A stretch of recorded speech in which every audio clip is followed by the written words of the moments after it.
प्रणाम भैया। मैं हूँ सिंगर उमेश सिंह उजाला और आप सबका स्वागत है फिर से हमारे यूट्यूब चैनल में। और आज बड़ा सुंदर सा सॉन्ग हम लोग को लेकर आने वाले हैं, तो दो पंक्ति आप लोग को सुनाता हूँ।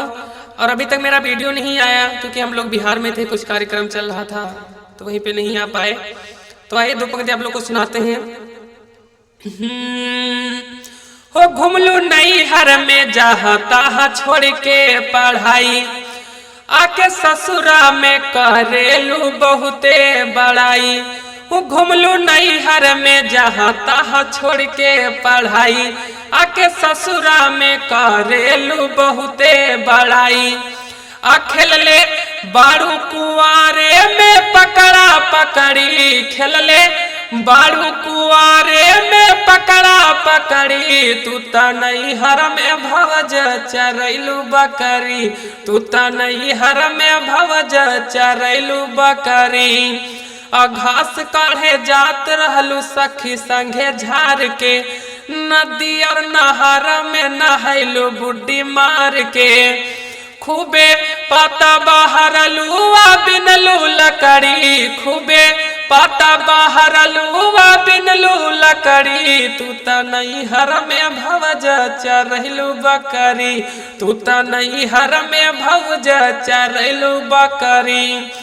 ऊपर के गोर देह भीतर बकरिया, कैसे के रखी है उमेश भोजपुरिया। उमेश कहेले बारू तू खूबे चकड़ी, तू त नहीं हर में भवज चरैलू बकरी, तू त नहीं हर में गोरिया चरैलू बकरी। तो नमस्कार प्रणाम, बहुत जल्द आप लोग के बीच में सॉन्ग आ रहा है।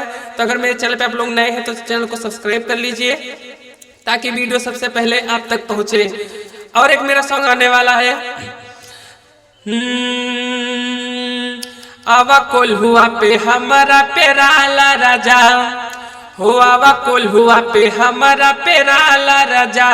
मिली रसों के साथ बड़ा माजा राजा, त तोरा कोल्हू के छेदा छोटा बा, हो तोरा कोल्हू के छेदा छोटा बा। मोरा लमहर उखिया पेराइना, तोरा कोल्हू के छेदा छोटा बा। मोरा लमहर उखिया पेराइना।